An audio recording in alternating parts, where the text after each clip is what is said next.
Hello, everybody.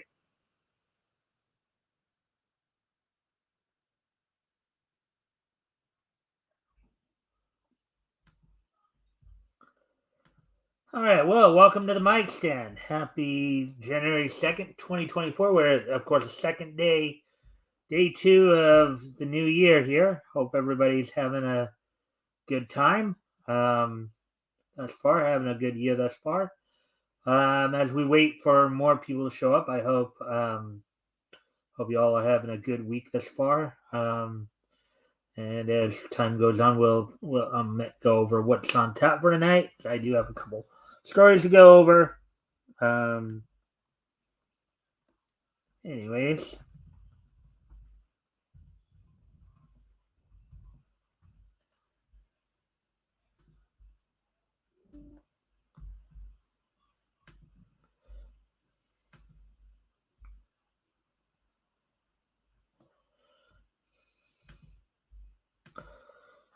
let's see. Hong Kong Fooey, number one super guy. Hong Kong Fooey, quicker than a human eye. Chitty chong, chitty wong. Hong Kong Fooey, that's terrific.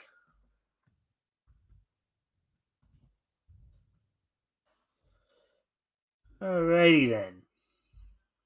Well, hopefully, as I said, we'll see more people here soon. Hopefully.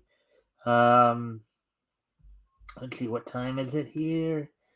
On Moon Mesa, where the cowboys roam, everyone wanna live by the code of the West. On Moon Mesa, if you're always there, everyone wanna know by the code of the West. On Moon Mesa.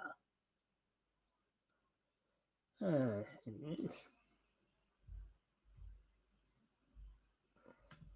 Darkwing Duck, let's get dangerous. Darkwing Duck, better watch out, you bad boys. Darkwing Duck. Life is like a hurricane here in Duckburg. Race cars, lasers, aeroplanes. It's a duck blur. Might solve a mystery or rewrite history. DuckTales, woo. Every day that I've been waiting, DuckTales, woo. You've been waiting, I've been waiting, DuckTales. And it's a danger out to find you when you grab onto some DuckTales. Ooh, you've been waiting, I've been waiting, DuckTales.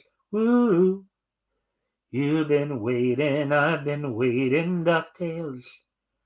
And it's a danger out to find you when you grab onto some DuckTales. Ooh, you've been waiting, I've been waiting, DuckTales. Ooh. You've been waiting, I've been waiting, DuckTales. Ooh. Actually we're coming up on 4 minutes now, so I guess I should get to talk about a bit about what's on tap for tonight. So one more little attempt here to send a quickie little reminder here. Maybe getting some people to come by and say hi.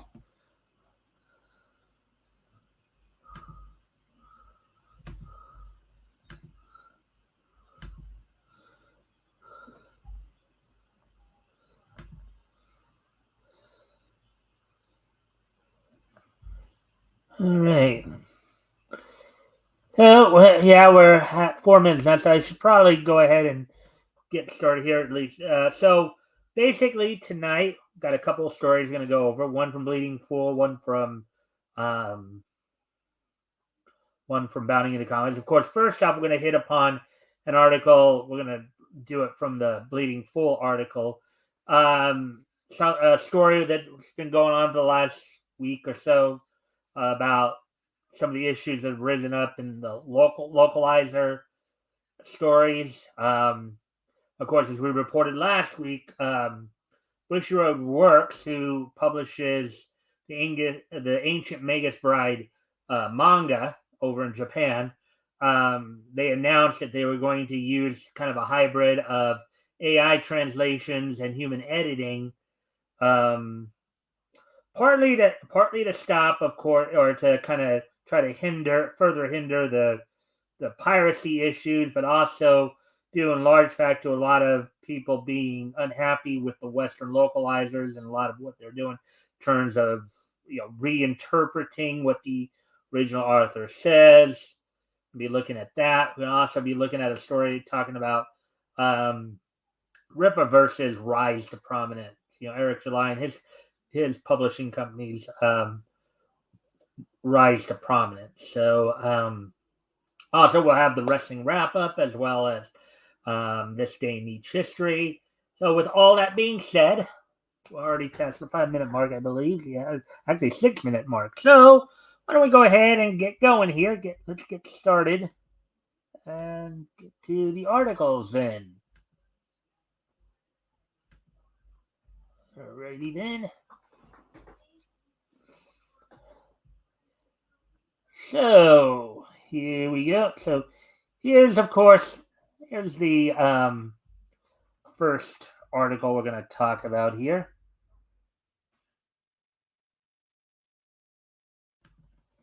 All right. So, and as always, guys, first off, if you haven't already, if you can like and share the stream so that we can see if we can find some more friendly people to engage. Also, if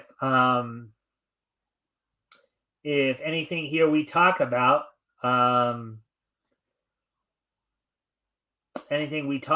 here, grabs your attention, feel free to comment and or ask questions. I'll try to answer the question the best of my ability. So with that, here we go. The tides are finally turning in the, in smaller quotes, localizer culture war. Article by Victor James, and it was published earlier today. Of course, here's an opening tweet from ex-user at Crow Yusuf pronouns, no Puritans, no SJWs. So the tweet reads, they altered the line, quote, who knows really, unquote, to, quote, all property is theft, kid, unquote, in Ghostwire Tokyo in the West for inappropriate, unprofessional, and out of context propaganda. I call this real cultural appropriation, not your garbage. All right, so as we were talking about, of course, there's been a lot of backlash since Bushiroad made their announcement. There's, been a lot of, it's been highlighted the last couple weeks by a number of commentators, including, of course, myself, Yellow Flash, Vera Dark, even Anime America just came out and talked about it earlier today about, company deciding to go with AI translations in lieu of using human. Now, mind you, one of the arguments that some of the people who were upset about it, who were saying, "Well, you're taking away jobs from human." Well, no, because as was stated, it's going to be a hybrid of AI translations with human editors. So, yeah, the translators may lose jobs, but the editors are still going to have jobs as long as they don't try to, do what the localizers have been doing for what some have argued has been happening for years. So, anyways, as we continue on, so here we go. Here we go with the article now. Many have been following the multiple facets of the culture war, comics, sports, Hollywood, and MCU, DECU's downfall have dominated the conversation. But another war over manga and anime is starting to come to a head with localization. If you don't know what localization is, Kent State offers a MA in translation, and they say this. Oh, Anime is a predominantly Japanese style of animation used in film and television programs that contains that continue to see a rise in popularity among Western audiences. With the language gap that comes with translating these films and TV shows to an English speaking audience, anime localization is often needed to fully convey all aspects of the original source text and dialogue, which is true. Which is true. That's why you need to translate in the first place because, you know, not just certain words, but also obviously syntax, how you put words together and all that is it differs from country to country, from people to people, right? Yet fully conveyed translations are not what Western countries are receiving from activist localizers who are pushing their politics into someone else's works. And this has been a pretty heated discussion. There's been a pretty heated debate over the last few years. Localizers were hired to make faithful translations, but their activism makes them unapologetic about poisoning these great works with Western politics. Now, of course, part of the reason why people obviously like anime is because it's a different take on things. It's from the Japanese person's perspective, right?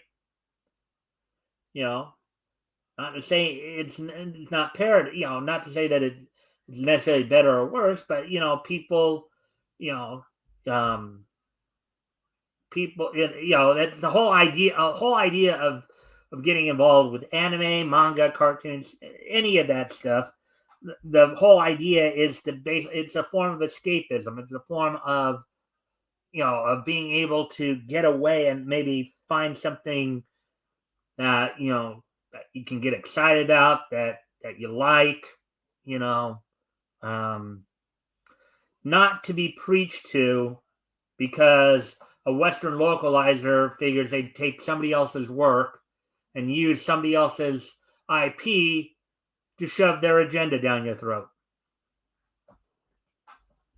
So the butchering of manga, anime, and video games have been going on for years. As Yellow Flash points out, um, this this tweet is from a localizer who worked on Skies of Arcadia, a game that came out in the early 2000s. And of course, I often refer to Yellow Flash as I get some of my ideas for news stories from him, and follow um,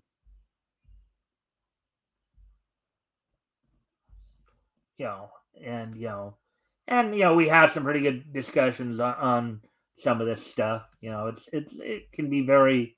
All right, so it's from at Yakuso 8, Yakuso, Shiro, and then localizers wonder why people dislike him. This is a copy of a tweet. Vorlick Clayton, I guess Clayton Vorlick. Yeah, we basically sat down. I did a rough translation of the text and then threw away the Japanese text. We mapped out the big story beats in each scene and then just watched the cutscenes and ad libbed what we imagined each character would say, and then rewrote a lot of the dialogue. Okay, Tony, when? Nice. And then Clayton saying, haha, yeah, we thought it might be a little creepy for you.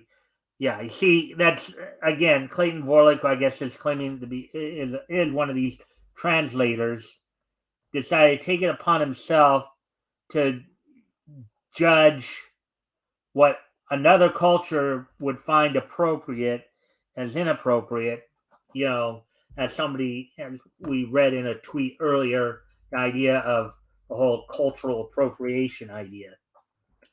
Senkaku Complex is a site that has chronicled these deceptive practices and reported how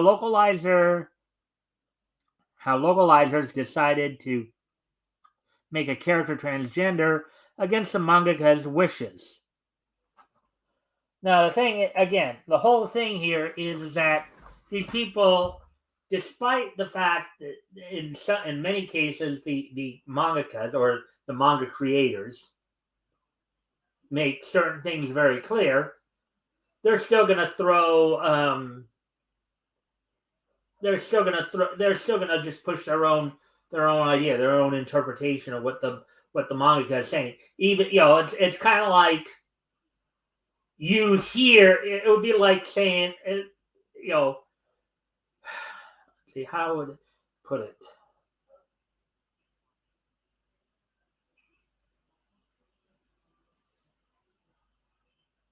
Trying to figure out the best good way because some of the ideas I have to illustrate this point actually would be kind of a little bit foul. So I'm trying to find a cleaner way to put it, or problematic.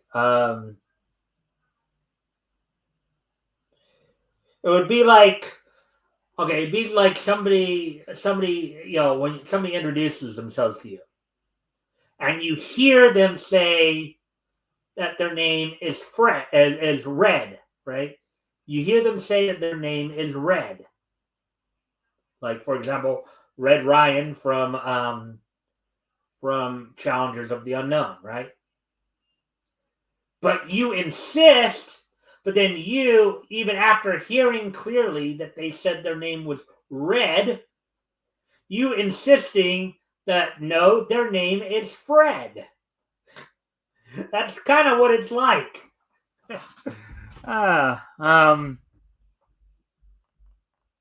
But what they're talking, and we'll get to what they're talking about here in a moment because they even said it here. And this is one of the things that's been kind of used as an example of this. So, quote: localizers have once again decided to rewrite original works that they had no hand in creating, as the feminine made the feminine male, or sometimes referred to as femboys.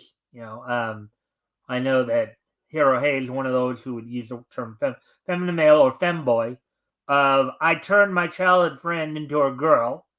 The Japanese title of it is Osaman Manajimi wo Onwa Moko ni Shite Shimada Hanashi, or Ototsuku,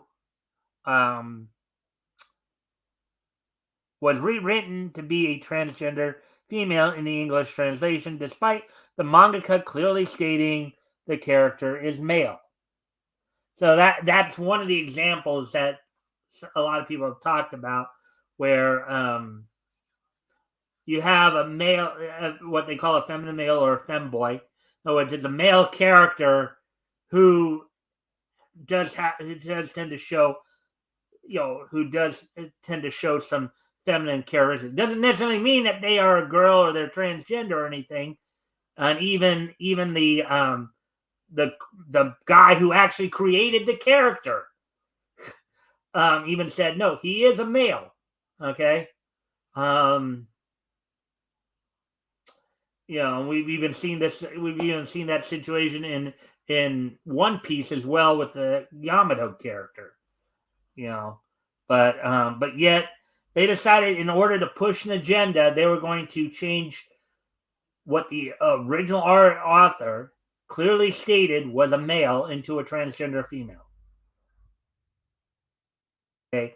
Going back to the article here, they also reported how a manga character was changed entirely by localizers who removed a character's blatant sexism. This essentially changes the entire meaning of him being in the work. Yeah, I mean, again, people are doing this, and it does. Let's see. So, quote: not long after the controversy of translating a character in one of their licensed manga to be a woman, when they consider themselves a man, Seven Seas Entertainment has been caught mistranslating once again, in parentheses here, a staple of politically correct Western companies, in parentheses, as Boku no Kokoro no Yabai Yatsu, eliminated the word sex slave while using words such as mansplain. Yeah, I mean, this is getting to a point where, it's getting back to the mangakas and stuff of what's going on, and I think the companies back in Japan are finally saying, no, this is not what we want. Back in March, another Sankaku Complex article reported how the video game Ghostwire Tokyo was mistranslated when localizers inserted socialist propaganda. Quote, as is becoming common of almost every video game developer in the West, the recently launched Ghostwire Tokyo was found to have an English translation that randomly inserts propaganda as opposed to accurately translating the original Japanese. The line in question being, quote, all property is theft, kid, unquote. And I believe that is a I think that is aligned with the Communist Manifesto, I believe, as well. So, anyways, if you haven't already, as I said, if you can like and share the stream, see if we can get some more friendly people in here to engage. Also, if anything we talk about,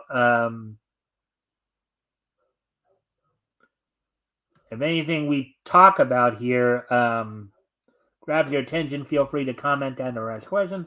I will try to answer the questions to the best of my ability. So as we continue on here, oh yeah, they got the yeah. Oh yeah, they're talking, and then this is from a video. Crunchyroll director slams fans criticizing anime and manga localizers. Says only virgins hate this. This is Jamie Markey they're talking about. I believe. Again, these activist localizers are completely unapologetic. To them, spreading their political messaging is worth more than doing their job they were hired to do. And because of that, of course, that's why they're in essence getting fired. And that's why they're crying now. They're crying now because the Japanese companies are saying, okay, we've had enough of this. Okay, if you guys are not going to do your jobs right, we're just going to take it out of your hands. We're going to translate it ourselves. Even if that means we use AI.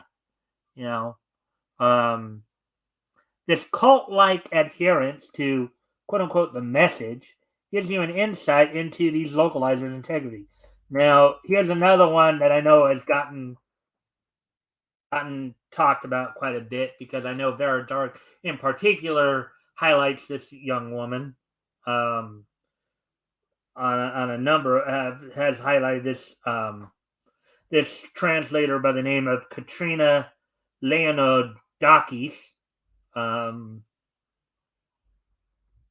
So this is from this may surprise you, but I love the material. And two, the translation is not for you. Technically, it's supposed to be. I think that's what the original person who created the material probably intended. It was for you are not the intended audience. This is in response to a person named Aini. So the price of reason. Here's another Twitter exchange here. Price of Reason saying, I have included a few silly nods to Samurai Showdown's history of questionable localization in Sam Show RPG. Hashtag. Some will like them, others won't. They will cope. Burn Tins responds, Baycross, do you remember love? I occasionally snuck silly lines into my project, The purists will survive the trauma. They'll be, yeah. So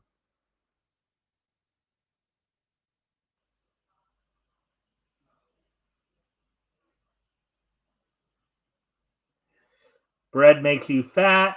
I'm not getting fat. You're just a big jerk. Then labor was pointing out here. Labor at Mad Sanchez at Matt or Mad Sanchez says, "I've had to take matters into my own hands with some pretty sexist jokes.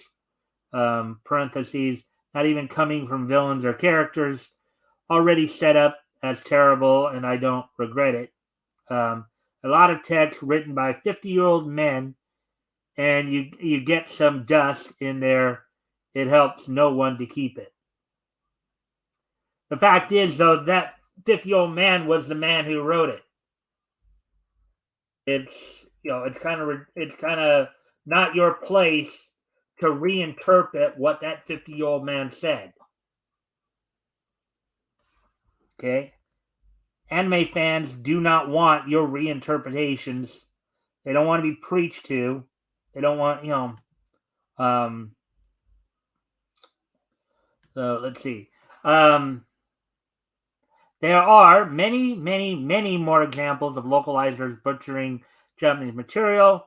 Too much to list them all here. Besides Onkaku Complex, another site that you can read to get more in-depth coverage of localizers is Niche Gamer. And they have a number of localizers upset over ancient Maya's anime localizers to replace translations with Twitch emotes.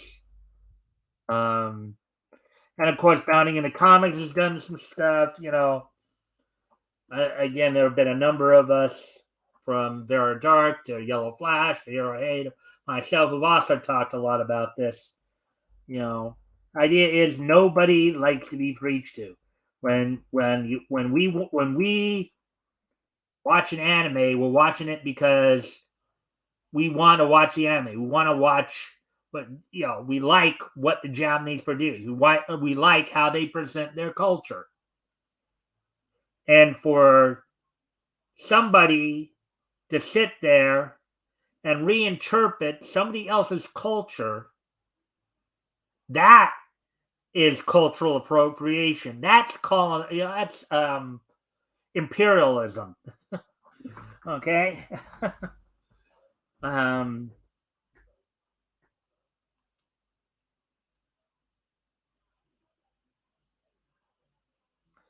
If videos are your thing, Vera Dark type media, has been covering localizers for years, so much so that they tried to get her deplatformed for her opinions. Yeah. Localizers want me deplatformed. YouTubers put on list to be blocked and deplatformed. Yet, as manga and anime continue to eat Western culture's lunch, people are starting to pay attention. Yep. Because now I think it's, from what I heard, because of this latest kerfuffle, I know Yellow Flash, I know Vera Dark in particular, and even Hero Hey had mentioned that they're starting to really take notice in Japan now as well. I think one of the things was Asmongod's recent video on the matter is what brought more of the Japanese fan base into the picture. Localizers losing. The tide seemed to be turning. Old school Japanese mangakas who created these beloved works have recently warned before about political correctness in Japanese cultural works. As reported by Bounding into Comics, notable mangaka Ken Akamatsu said, quote, "If you don't go abroad in brackets here, the political correctness problem isn't a battle at all, unquote. Or, yeah. Which prompted Kobayashi to share his quote unquote personal idea that, quote, I don't think, in brackets a series, will sell that much when it comes to selling, in brackets, itself as politically correct. So even the Japanese know that, pushing agendas is a bad idea. Preaching at people is a bad idea. Okay? It's okay to have a message in a story, but the message should not be the story. Okay? The story should come first. The connecting with the character should come before the message. Okay? The idea is you want for people who enjoy anime, enjoy manga, it's because they like the characters. They in some ways they do live vicariously through the characters. And if you have people reinterpreting what the characters are, that's just no fun for anybody. And I'm sure a lot of these mangakas are upset more because it's affecting their bottom line too. Because people are not going to want to read a manga or watch a particular anime if they think that they're going to get preached at, even though that may not have been the original creator's intent.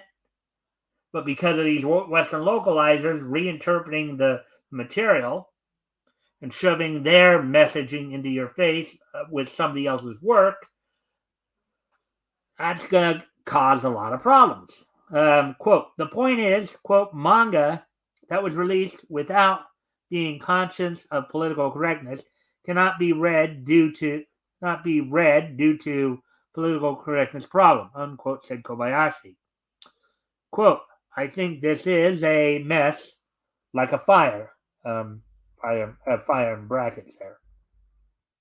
Having seen their work being butchered by Western activists, these mangakas are pushing back. As reported, Niche Gamer, the anime, as reported by Niche Gamer, along with, of course, Mounting into Comics and a few others.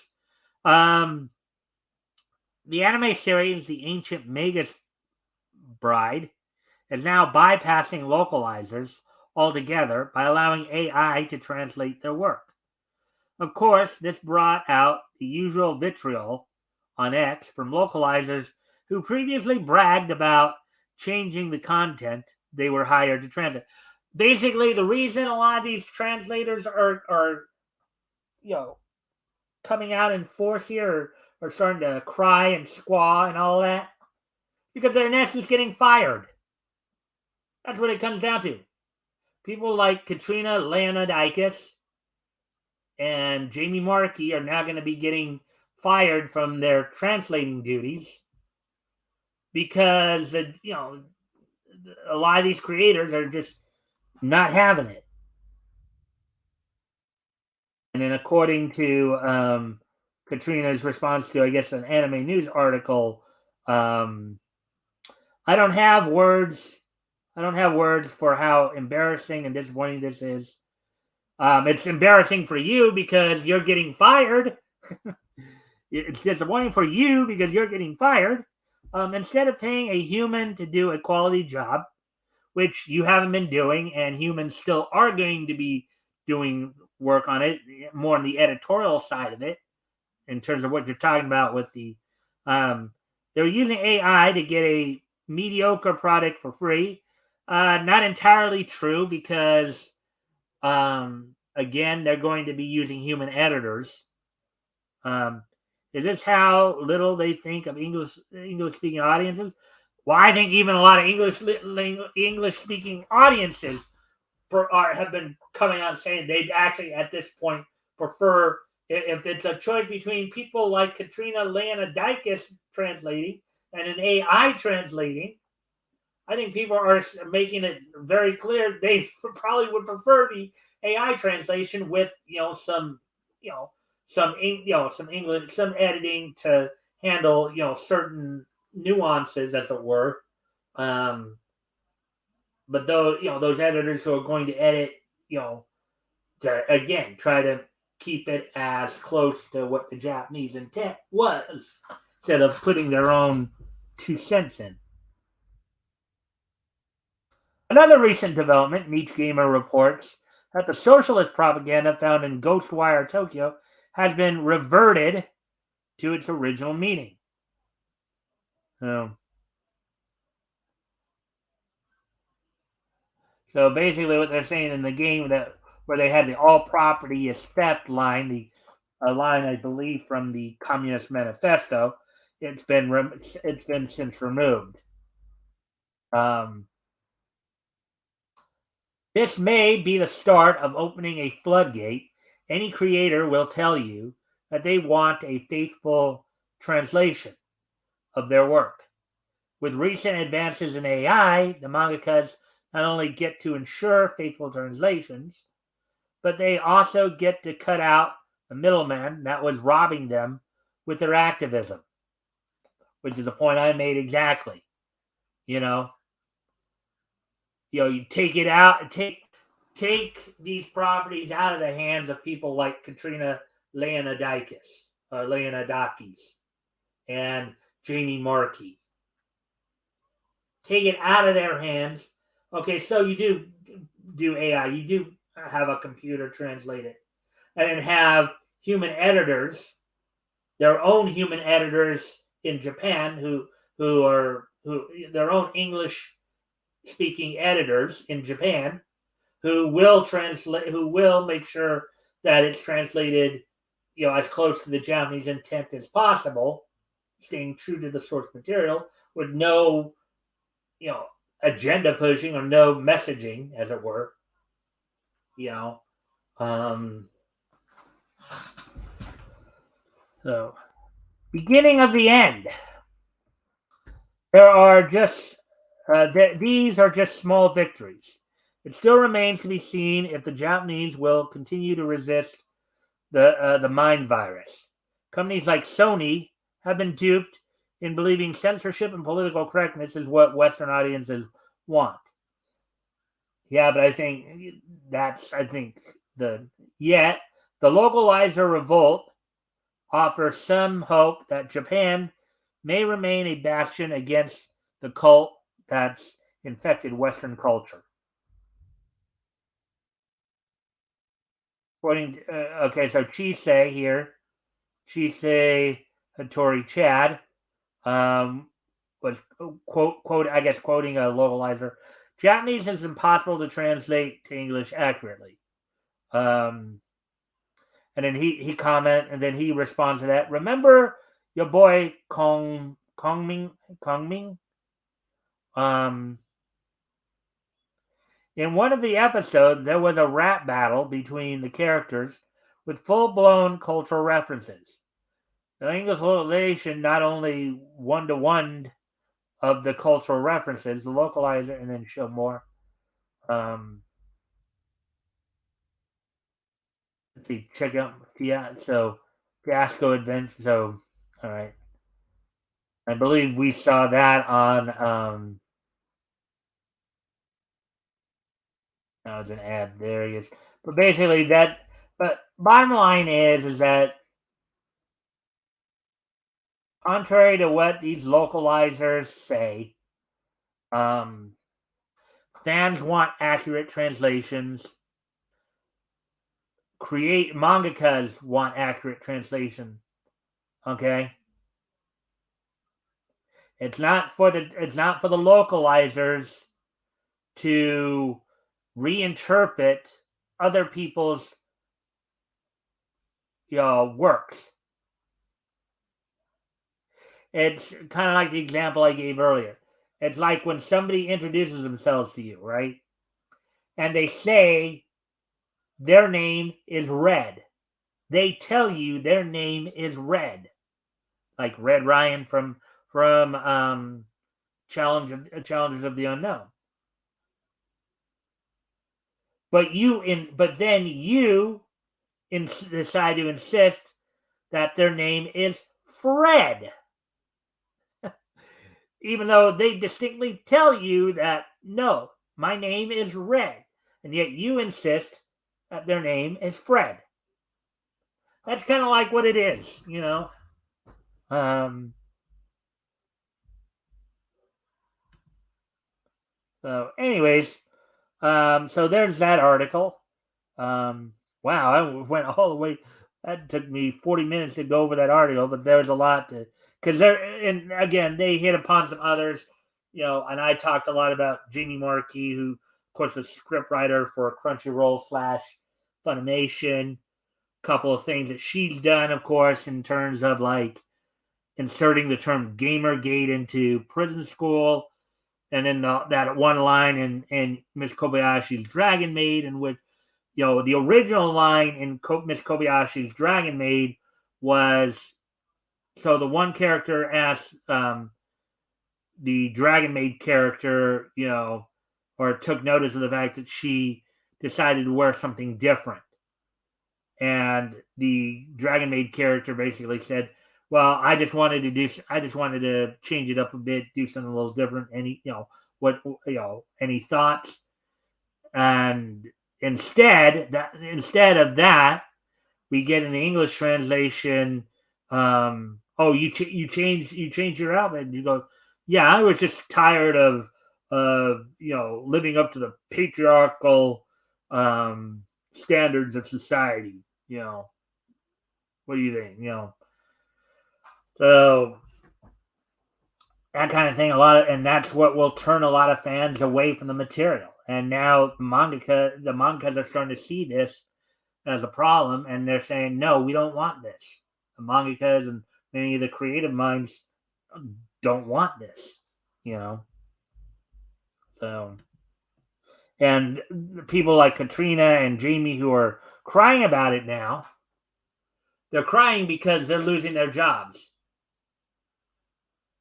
They're losing that, and in Jamie's case, she's losing that aspect of her job, which is taking money out of her pocket, and they'll try to sit there and blame corporate greed, but it's not necessarily corporate greed, And I know, like Anime America, Robin from Anime America, she was also talking about the idea of corporate greed, but I think in this case, corporate greed has nothing to do with it. I think some of it is one of the other issues why Bushy Road Works went with it, is because of course they're trying to prevent piracy,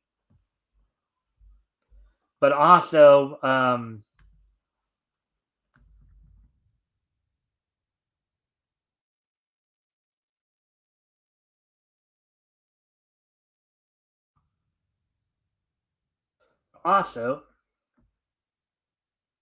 it's because you know they didn't want the creators didn't want their money taken away from them because American because the fans in the West are not buying their products because they don't like what the localizers is doing to the original material. It's not the creator's fault, it's the localizer's fault. So anyways, that being said, let's get ready to move on to the next article here. The other article we're going to look at tonight is talking a little bit about Ripaverse. Let me, as soon as I get.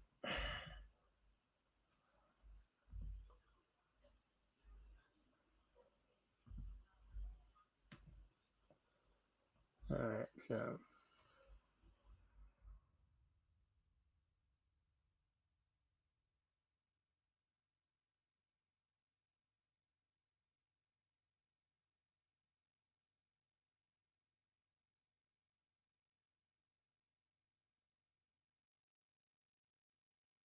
Well, apparently. Wait,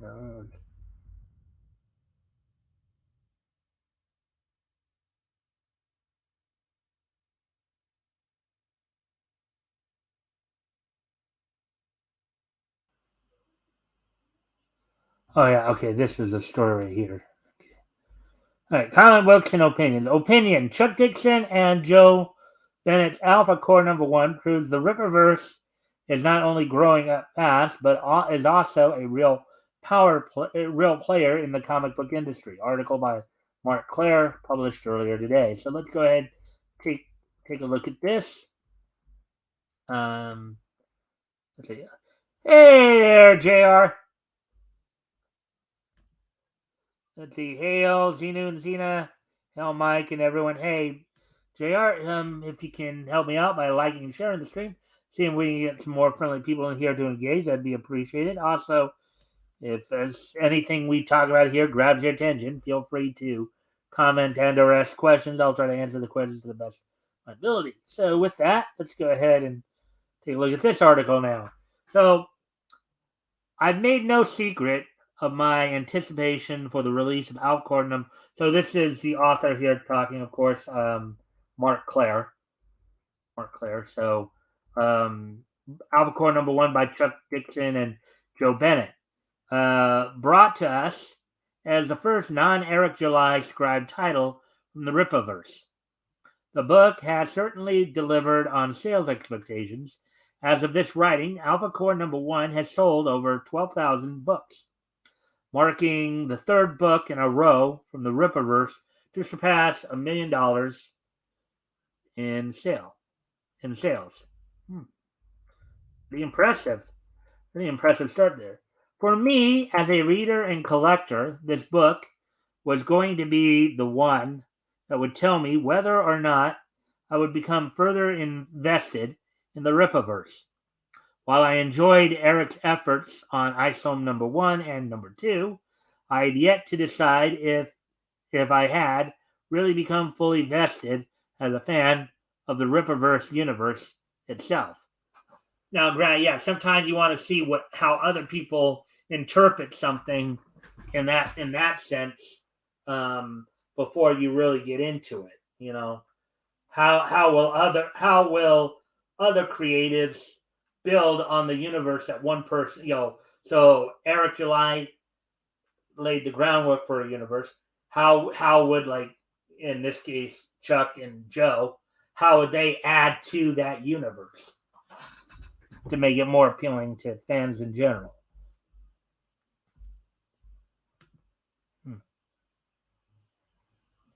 So as we continue on here, let's see. I won't hide the fact that I've been a fan of Rippaverse founder Eric July's work in multiple other arenas prior to his efforts in the comic book industry. So I recognize that I naturally look at his work with a certain amount of bias. So getting some of these disclaimers out of the way right off the bat.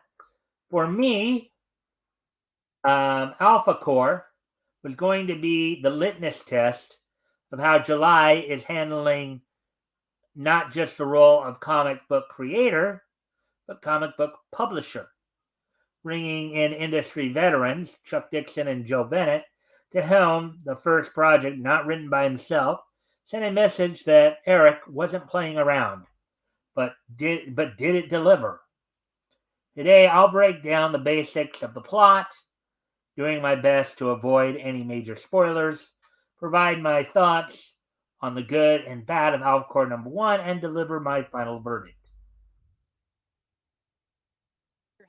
So the plot, as I clear this guy away here.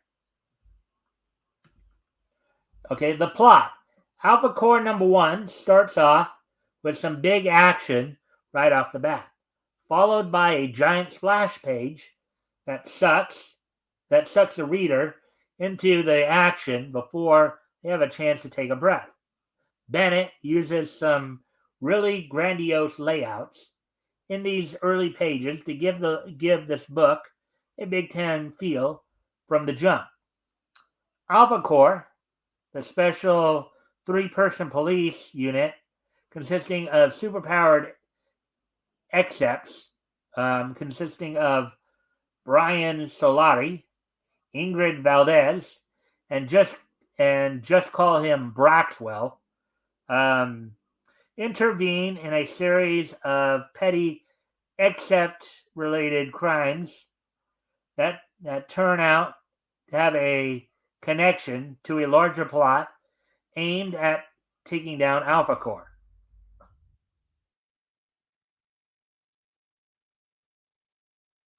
We meet a pair of villains, Michael and Lillian, who appear somewhat generic on the surface but have fairly dynamic personalities and conflicts of their own. They are not fans of Alpha Core for reasons that aren't made wholly clear, but we can postulate that whatever the pair is up to doesn't pair well with a new superpowered police unit. Brian Solari seems to be the default leader of this group of alphas. Uh, in parentheses here, a line of dialogue from one of the civilian characters indicates this is the origin of the group name, unparentheses. And it isn't long before we see that he is more than willing to bend the rules put in place for when Alpha Core team can intervene in a police matter. This leads to plenty of conflicts with the team's civilian counterparts, um, as well as within the tension. So think you can slice through it relationship between Solari and Valdez.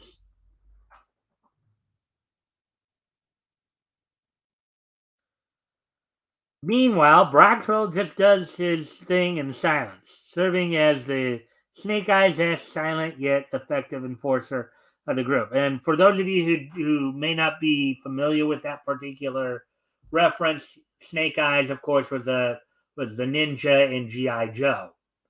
You know, and I think, as far as I know, through just about every incarnation, he never spoke.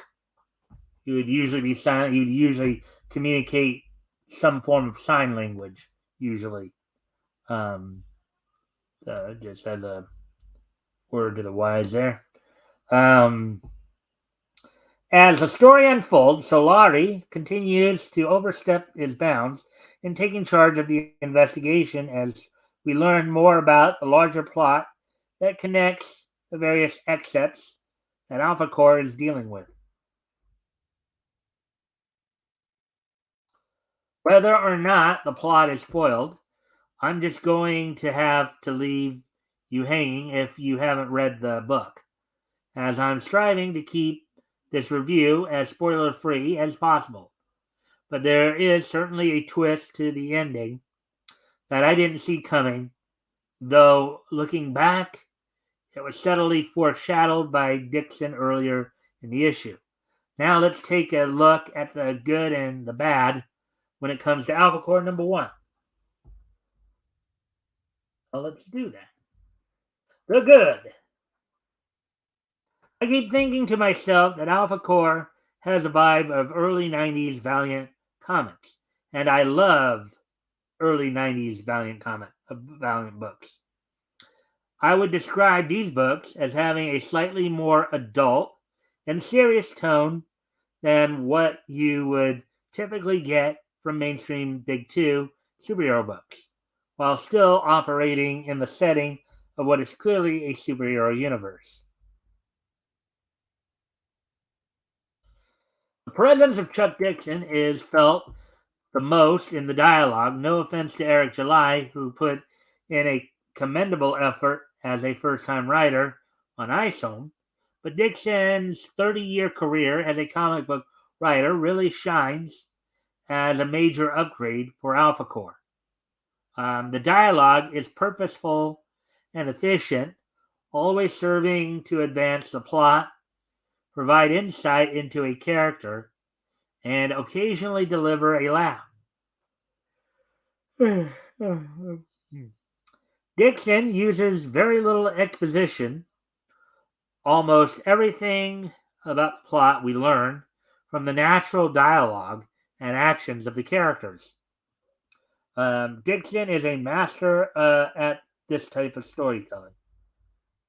Despite not fully knowing their motivations, the villains are an interesting pair and have their own dynamic and entertains while setting them apart from a more generic, quote, take over the world, smaller quotes, type villain.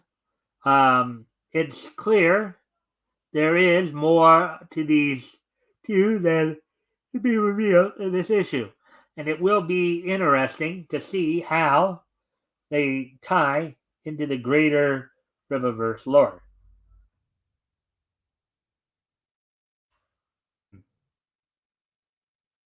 See if anybody's saying anything yet. No. More being said. Again, feel free to comment and or ask questions if anything here catches your attention here. Even a throwaway, in quotes here, villain that Alpha Core encounters are more than generic. They each have very distinct characteristics and moments that give us a glimpse into their own personalities and motivations. These villains are people too, damn it. uh, I love Bennett's art for the most part. In the midst of the 96 pages of action, the use of double splash pages didn't feel overbearing and were placed far enough apart that they made some of the more impactful moments the story hit harder. I had few issues with it that I will discuss in the bad section. But for the most part, this is the same Joe Bennett whose work I have enjoyed for well over 2 decades now. All right, so now we get to the bad. Hmm. Hmm. Um, and again, I invite you, if anything here catches your attention, feel free to comment and or ask questions, and I will try to answer the questions to the best of my ability. All right, so the bad. Let's just start with something I was hoping to get past, but haven't yet. The name of the book and the team. Maybe alpha and core are power words of a sort, um, but when you put them together, it feels like a chat GPT generated superhero team name. Um, I'm not sure if the one off line about quote unquote alphas is supposed to be the real justification for the team name. But boy, I am just not feeling the title.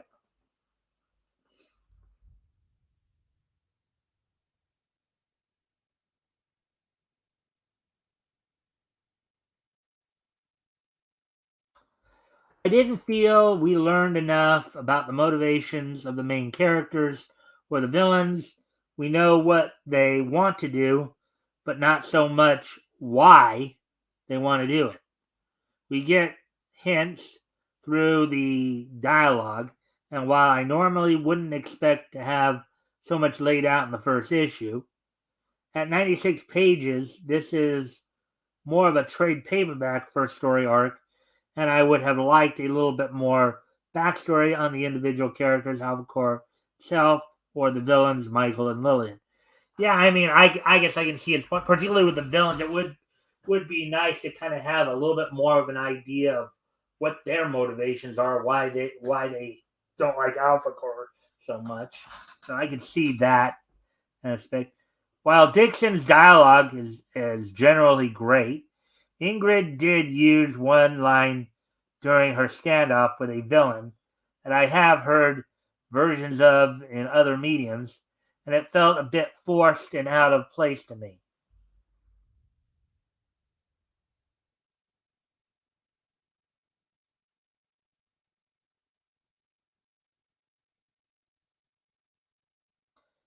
As for the art, occasionally Bennett's faces of some of the characters look a bit too similar to some of the civilian counterparts.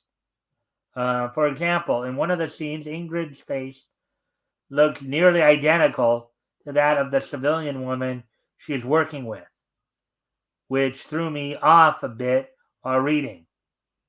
And while Bennett's rendering of Albacore's costumes leaves no real complaint, the costume designs themselves also come across as somewhat generic.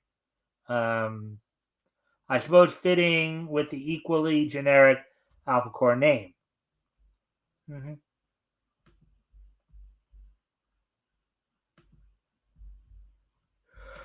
The final verdict.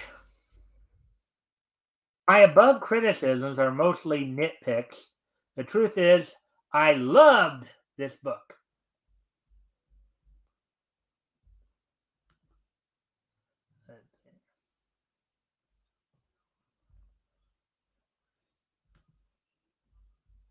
That Dixon expertly merges the concepts of police procedural story set over the superhero backdrop of Flores Park, Texas. Meanwhile, it maintains enough elements of both to feel like it could be considered a legitimate entry in either genre. There are some drawbacks, as pointed out above, and this isn't going to win an Eisner Award, but Alphacore delivered a solid, entertaining read that is really what the Rippaverse needed. This book doesn't feel like it was written by a fan who was just getting his feet wet with writing comics, as Eric July would readily admit. He was writing. Readily admit he was writing Isom 1 and 2. There's Eric July right there with that big black beard of his. Albacore is a real life, honest to God professional superhero comic book and feels like one. With the added bonus that I don't feel, quote unquote, any political message being pushed upon me as a reader, and what a refreshing feeling that is. I give the writing a 4 out of 5 and the art a 4 out of 5. Giving Albacore number 1 a final verdict of 8 out of 10. Providing a fun book that proves Rippaverse is growing up fast as a real player in the comic book industry. Alrighty then. So there we go with that one. We got through the 2 articles there. I'm hoping everybody enjoyed the material we went over. So now we're going to move on. We're going to get right into. We're already past the hour mark, so I'm going to try to hurry this along a bit more. We're going to. I'm going to go ahead and get right into wrestling recap, as of course we do have some news. Now let me see. I think I will start with the WWE news first. I normally do. I just went with the AEW news first because some of the news from that was actually going to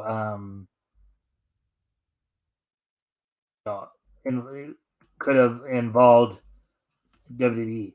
So of course, last night's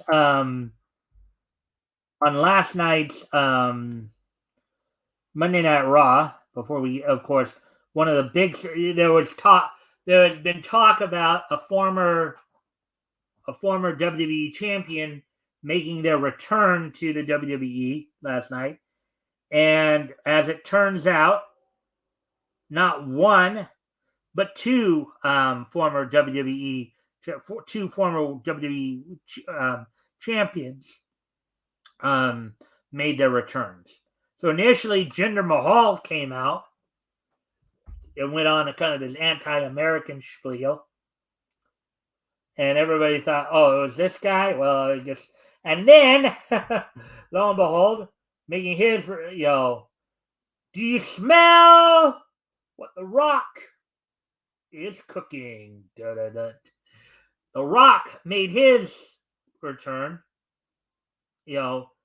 cut a bit of a skating promo on Jinder. and then proceeded to drop hints at a possible matchup coming up with Roman Reigns, as he hinted at the idea of he hinted at the idea of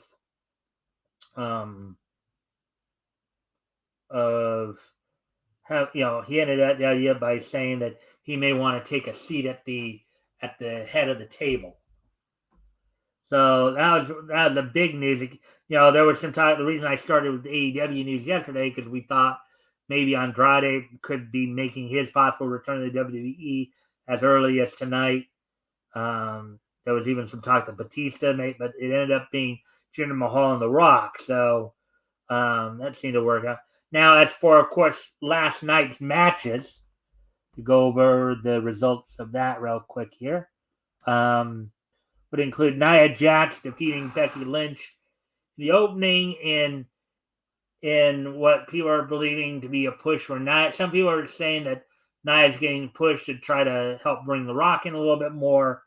In a tag team match, Jey Uso and Kofi Kingston defeated the Imperium duo of Ludwig Kaiser and Giovanni Vinci.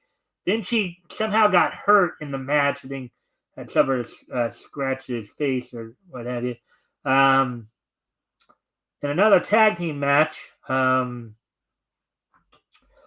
Truth of R-Truth and The Miz defeated the Judgment Day members of JD McDonough and Dominic Mysterio.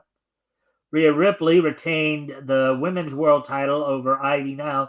Now, a lot of people were very high on this match because Ivy Nile, despite the fact not defeating Ripley, did make a good showing for herself.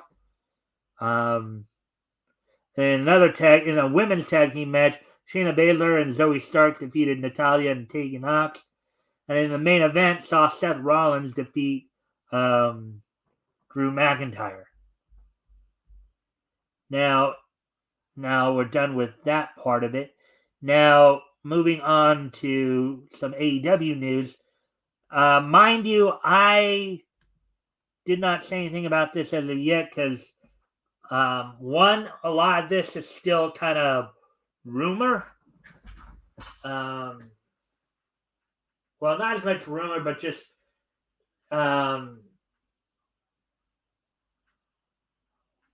so here's the story. So apparently over the last week here, there have been some serious allegations made against Chris Jericho. But the thing is that these allegations did not necessarily come from any quote-unquote alleged victims of his. They were coming from third parties. So late last week, it was revealed that a YouTuber, I don't remember the guy's name, mind you, but a YouTuber who supposedly has some heat with Jericho, he and Jericho have some heat with each other, he made a claim that at some point in the past, Chris Jericho had asked Kylie Ray, who wrestled in the WWE as Brianna Ray. He had asked Kylie Ray to come to his hotel room with the belief that there would be other people there. Like they were doing, I guess they were going to celebrate something, and he had invited her to join him and supposedly others, and supposedly it just ended up being him and her, and she ran out. Now, mind you, Kylie herself did not make this accusation. It was this YouTuber who said that this is something he heard. So kind of third-hand knowledge. Part of the reason why I didn't necessarily report this, and why this particular story, we are going to follow it and see where it goes, see if anything does come of it. But mind you, right now it's still allegation, it's still speculation, it's not really, nothing concrete has come out of it yet.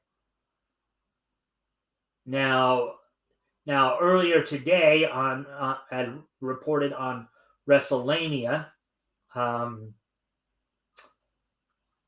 another person came out and accused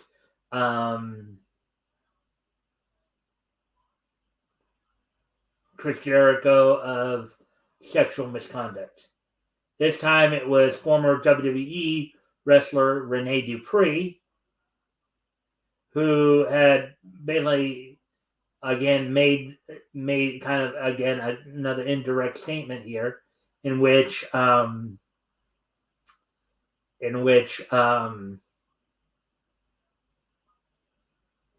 apparently, according to some of the guys on the independent scene in Manitoba, he was basically making a statement that Chris Jericho apparently had a thing for basically taking other wrestlers' wives and or girlfriends and basically engaging with them.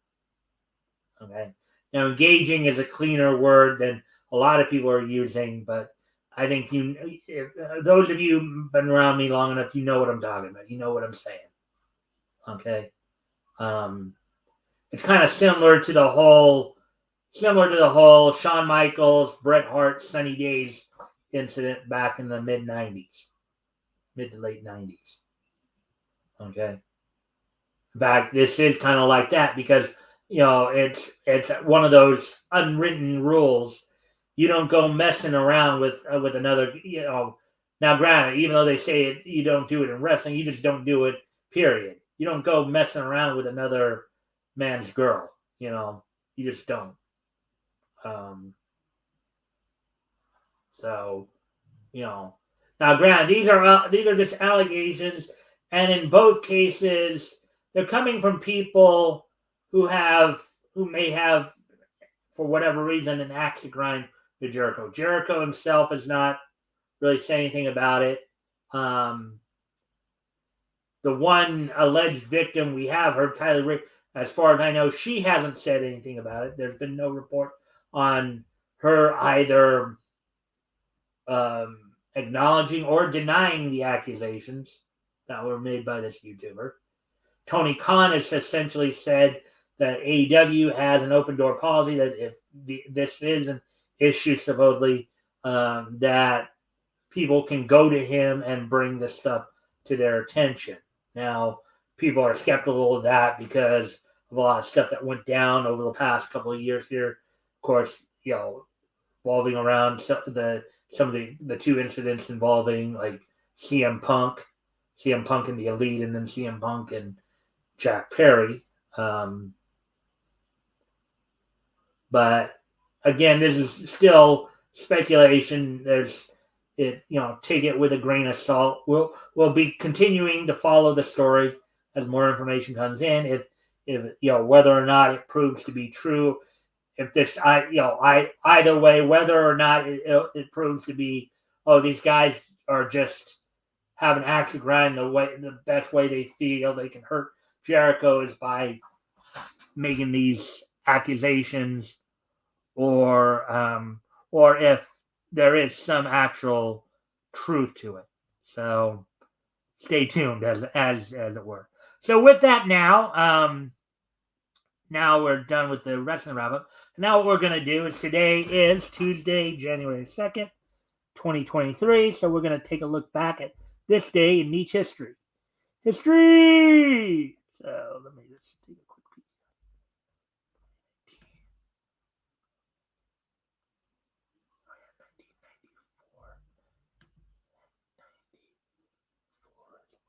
All right, so with all that being said, let's take a look back at this day in niche history. So first off, I'm going to head back 60 years ago today. As on this date, 60 years ago today, the 140th issue of Our Army at War from DC Comics went on sale on this date back in 1964. It sold for 12 cents, 32 pages. The story was Brass Sergeant, which was a Sergeant Rock feature, written by Robert Kinnear, and art from Joe Kubert. So on this date, 60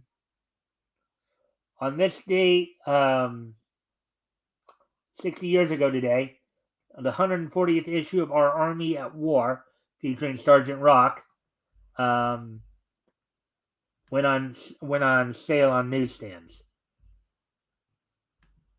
So getting ready to move on to the next piece of niche history here. Going back just 30 years ago today, as on this date 30 years ago today,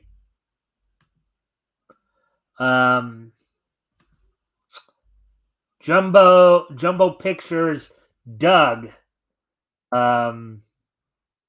which was during its first 4 seasons, was being broadcast on Nickelodeon, was canceled on Nickelodeon.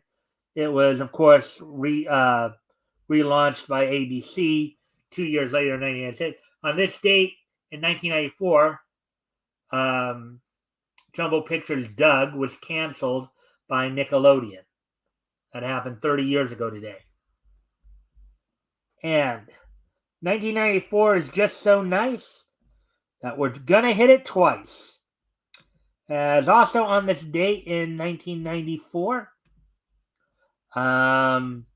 Shin-El Animations TV special Kageyama Tamio no Double Fantasy premiered on Japanese television on this date 30 years ago today. So 30 years ago today, back in 1994, Shin-El Animations TV special Kageyama Tamio no Double Fantasy premiered on this date in 1994. And finally, 5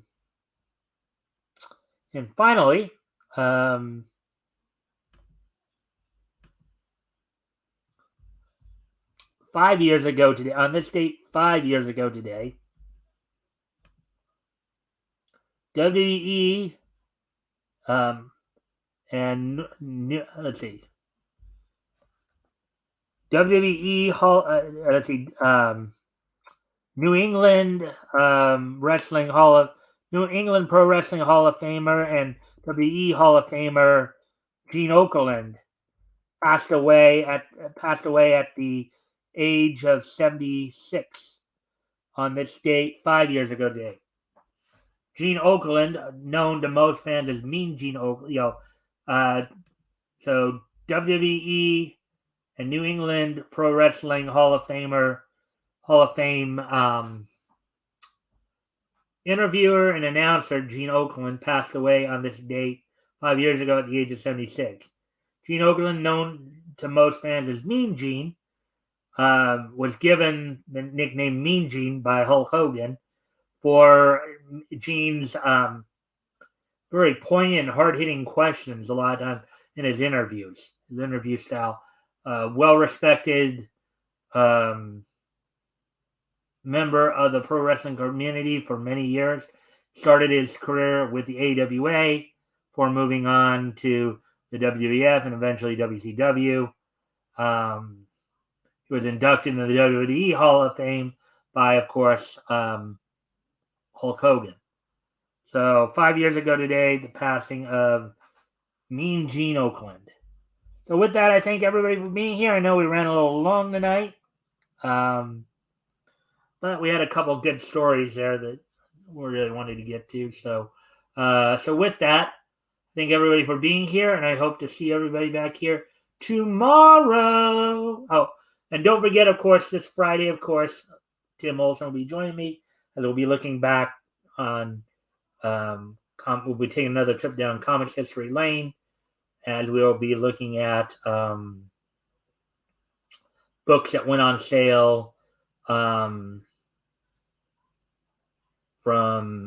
in this case, from Centaur back in January 1940. So with that, I thank everybody for being here, and I'll see you all tomorrow. Bye.